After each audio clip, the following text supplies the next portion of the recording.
ఈరోజు మన వాక్య ధ్యానాంశము యేసుక్రీస్తు అనుచరులు రెండవ భాగము. లూకాసు వార్త 9వ అధ్యాయము 62వ వచనం.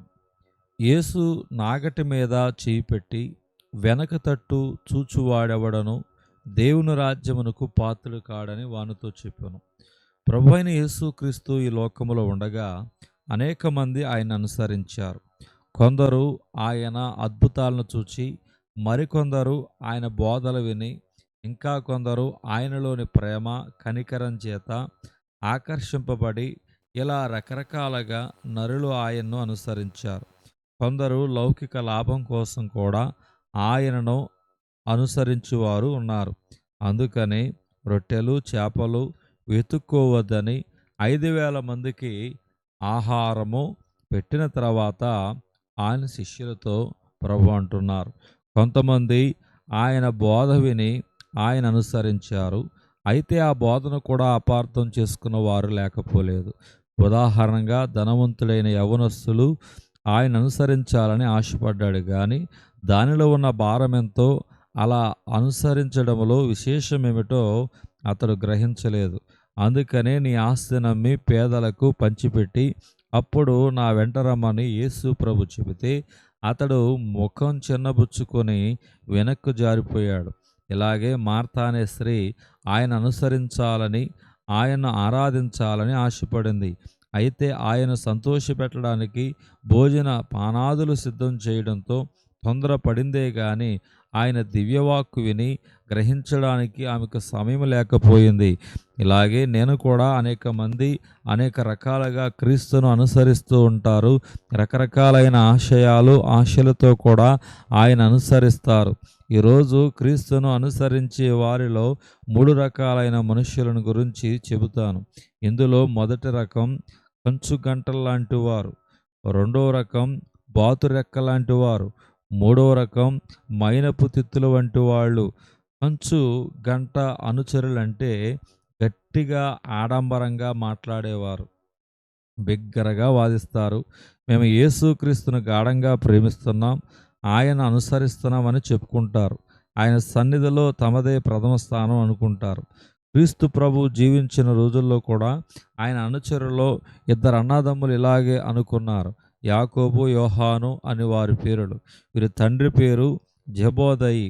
వీరిద్దరూ ఉరుముల్లాంటి వారిని ప్రజలు చెప్పుకునేవారు. వీరు నిజంగా క్రీస్తుకు గాఢమైన అనుచరులే. ఇందులో ఒక ఆయన చాలా సంవత్సరాలు ఎఫెసులో జీవించి క్రీస్తు ఈ లోకాన్ని విడిచిపెట్టి వెళ్ళిన తర్వాత ఒక సువార్త, 3 పత్రికలు, ఒక దర్శన గ్రంథం రాశాడు. ఈ 3 ఇప్పుడు బైబిల్లో ఉన్నాయి. మరి 2 ఆయన యెరూషలేములోనే జీవించి యేసుక్రీస్తు కోసం తన ప్రాణం పెట్టాడు. అయితే క్రీస్తు జీవించిన రోజుల్లో ఈ అన్నదమ్ములిద్దరూ ఆయన అనుసరించడం ప్రారంభించినప్పుడు వారికి ఎంత అనుభవం కలిగిందా? మనుష్య కుమారుడు పరిచర్య చేయించుకోవడానికి రాలేదు, కానీ పరిచర్య చేయటానికి వచ్చినాడని వారు గ్రహించారు. అలా గ్రహిస్తే యేసుక్రీస్తు రాజ్యములో కుడి ప్రక్క ఒకరు, ఎడమ ప్రక్క ఒకరు కూర్చోవాలని ఆశించి అడిగి ఉంటారా? వారి ప్రముఖ స్థానాలు కోరారు. నాయకత్వం వెదుక్కున్నారు. పెత్తనం కోసం తడుములాడుకున్నారు. మనం కూడా కొన్నిసార్లు ఇలాగే ఉన్నాం. యేసుక్రీస్తును అనుసరిస్తాం, పెద్దరికాన్ని కోరుకుంటాం. అన్నింటిలోనూ ప్రథమ స్థానం ఉంటేనే మనకు దేవుడు కావాలి. అగ్రస్థానాలు, అధికారాలు, పెద్దరికాలు, పేరు ప్రతిష్టతలు ఇలాంటి వాటిని వెతుకుతూనే అనుచరులు నిజమైన అనుచరులు కారు. అందుకే యేసు ప్రభు చెప్పాడు, మీలో ఎవరు గొప్పవారిగా ఉండగోరుతారో వారు పరిచారకులుగా ఉండాలి. ప్రభుత్వంలో మంత్రులైనా, సంఘములో గురువులైనా వారిని మినిస్టర్స్ అని పిలుస్తారు. మినిస్టర్ అంటే పరిచారకుడని అర్థం. అలా పరిచర్య చేసేవాడే క్రీస్తు అనుచరుడు. ఒట్టి మాటలు చెప్పేవాడు కంచు గంట లాంటి వాడే. రెండో రకం అనుచరులు ఎవరంటే బాతురెక్కలాంటి వాళ్ళు. అంటే బాతురెక్కల మీద నీరు అంటుకోనట్టు క్రీస్తు అనుచరులమని చెప్పుకుంటారే కానీ దానిలోని అనుభవం వీరికి అంటదు. ఏదో బైబిల్లోని పేరు పెట్టుకుంటారు.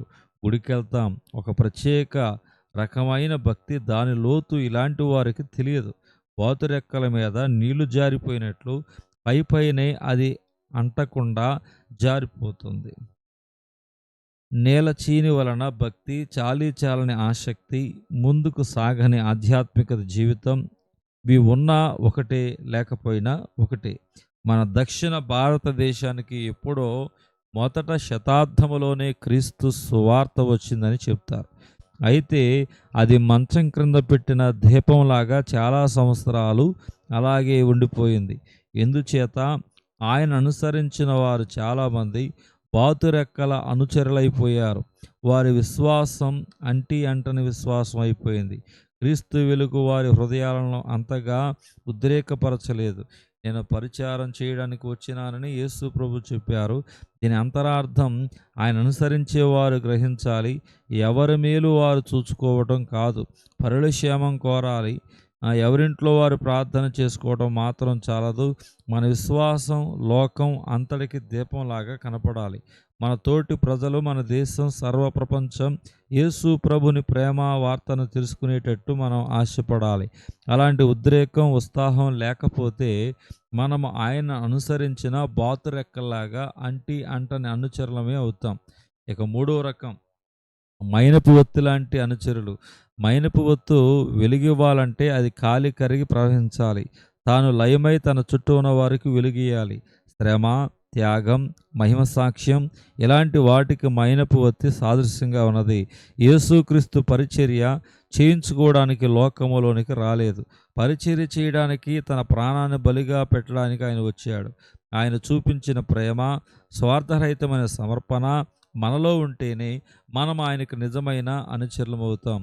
మైనపు తిత్తు కాలి కరిగి ప్రవహించినట్లు క్రీస్తుని అనుసరించేవారు ఆయన కోసం తమను తాము సంపూర్ణంగా సమర్పణ చేసుకుంటారు.